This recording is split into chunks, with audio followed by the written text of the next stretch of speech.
Hi everybody and welcome to another episode of Here Lies. I am your host Eddie Spaghetti and today's special featured musical artist is Palisded.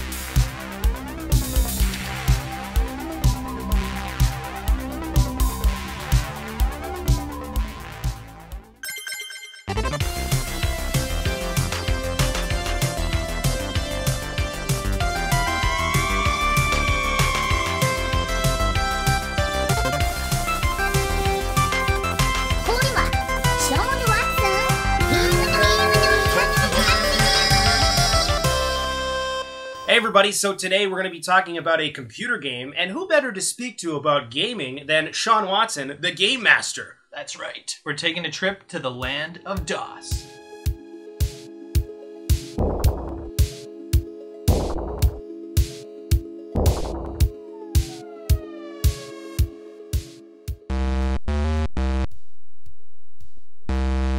Hugo's House of Horrors made its way to the land of DOS in 1990 from Gray Design Associates. David Gray created the command-based adventure title that bears similarities to predecessors Maniac Mansion and the Leisure Suit Larry series, but the story itself is quite different. You play as Hugo, a young man in search of his missing girlfriend Penelope, who ventured into an old, mysterious house. Once you figure out how to enter, it's all up to using common sense and being aware of your surroundings in order to advance further towards rescuing her. Remember that you are not in a safe area. Anything can pop up or decide to attack you for whatever reason.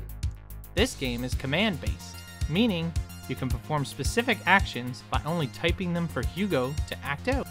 The arrow keys allow you to move Hugo about, but opening doors, looking around rooms, or engaging in a conversation are all done via your written commands. One of the first things you should do once entering the house is going to the first upstairs room and grab a mask from the closet.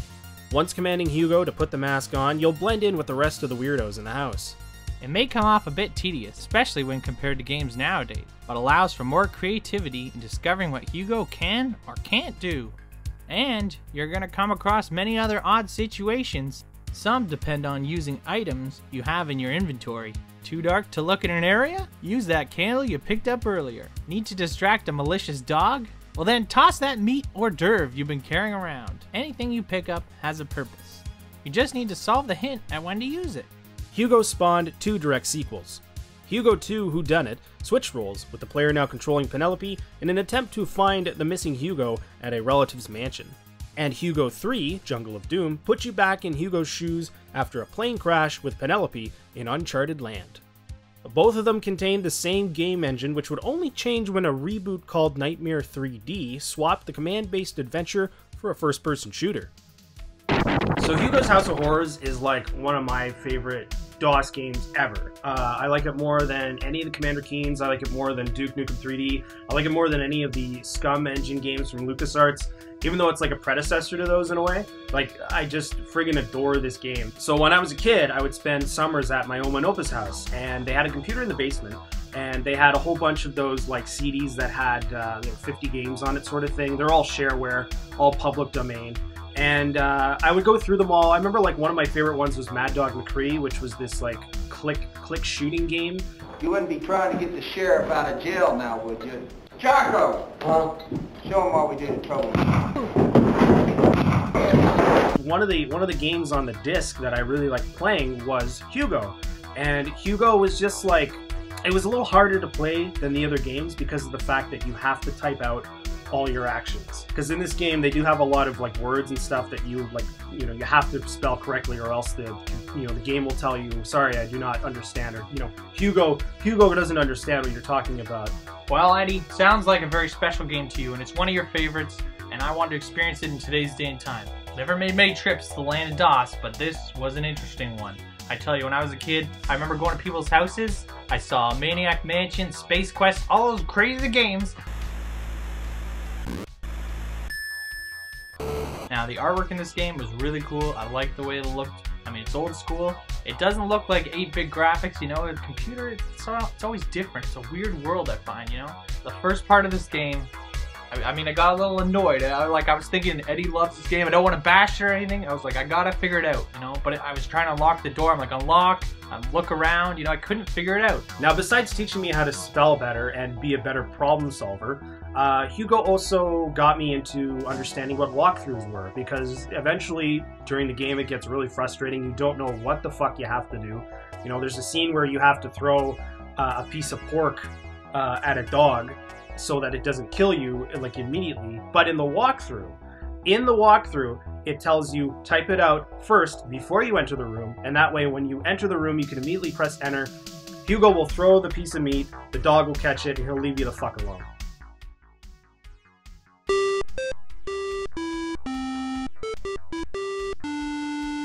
It'll help you make progress towards finishing the end of the game, but obviously, like, I wouldn't say, like, keep using the walkthrough. Just get past the point that is really fucking annoying, and then just keep going on your own and have a good time. It's a fun game. I'm gonna be honest, I mean, these kind of games using a keyboard, I'm not really into it. I mean, I play console games, I use the A button, the Y button. Got a million buttons. I mean, typing in the dead, that's the closest thing to using all the buttons that I would love to play. But this kind of game, I mean, open a door, you gotta type in open door. But like in Mario, you don't even have to press a button, you just walk to the door, Mario 64. And then of course, you know, you gotta type in open door. Well, that doesn't work half the time, because you gotta use a key, and where's the key? Oh, it's in the pocket, or it's in the I don't want to look in some guy's pocket. I'm not looking at his pants. I don't know where it is. The first screen is iconic as fuck, because it reminds people of the frustrations that they had trying to get into that fucking house as a kid. But besides that fact, I mean, people will still love the piss out of this game just because it just reminds them of, you know, back in the day when they were playing these simple games, having a good time, you know, and not having to fucking worry about DLC content and shit of like today. Well, they can enjoy playing it, but some people can just enjoy watching it. And it's such a great game. I mean, people are playing it on Twitch. You can watch Let's Plays on YouTube. And that's where I get through a lot of these games. Watched a lot of them on Twitch. And it's definitely fun to watch someone else's frustration, not mine. And, you know, it's just a great game to watch or to play. If you're looking to play this game, I'm going to have to suggest the emulation on this one. You know, it's just easier. You can find it anywhere. You can use DOSBox or any other kind of program. Yeah, I have to agree. Like, the thing about these old DOS games is that, you know, while they're so easy to come by online and download, the box copies, like physical copies of these types of games, they're going to run you a lot. Unless you're like definitely a collector who really likes to buy those kind of games, then go for it. If you can get a decent price copy, you know. But if you're willing, you know, if you're willing to spend a little bit more to get a box copy of this game, and if you can play it on an old computer too that you own, that's great too. But besides that, I mean, it's better off just emulating it, giving it a whirl that way. And if you see the box, pick it up, put it on your shelf, and still emulate, because it's gonna look awesome. And then, you know, you can't play it. It's gonna be too complicated. You know, put the disc in your disc, no disc. No. Yeah. Never leave home without it. Well, that was fun. Thanks, Sean, for talking to me about Hugo's House of Horrors. Oh, thanks for having me, man. And we're gonna have you back again soon. Trust me, folks.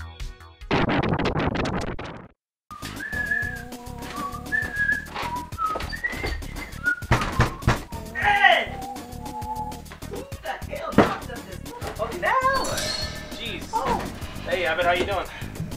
How are you doing, Eddie Pastor? Hey, look, I'm just trying to find some room to put these boxes in. You have any in there? Fuck you is about as much room as I got in here. Right, fellas? Yeah, well, look, I mean, I just only have a few boxes, and I mean, you're technically living under the stairs, which is a storage space. Yeah, before you technically moved on in here. Plus, there's a bunch of us under the stairs. Got a little business going on. Oh, well, what kind of business? Oh, I'm glad you asked. Counterfeit Go-Got cookies. Yeah, the real stuff. Yeah, it looks like it. Wrong, Columbo. It's my brand all the way. You can't tell the difference. So, I mean, that's great for your cookies, but where am I gonna put these fucking boxes? Up your motherfucking ass! Right, guys? Oh, whatever. Hey! Cut that shit! Got cookies to bake! Motherfuckers, I'm too old for this shit. guys like what you just watched, give us a subscribe here on YouTube, and also go over to our Facebook page and give us a like, because you're gonna like all the kind of shit that we post on there, like me playing Genesis and Game Gear games and stuff. And we also have a Twitter account too, where we post up-to-date stuff, like I'm playing Genesis right now, and I'm playing Game Gear right now. Or go on our Instagram account, where we have photos of Sega Genesis and Game Gear. We love Sega here.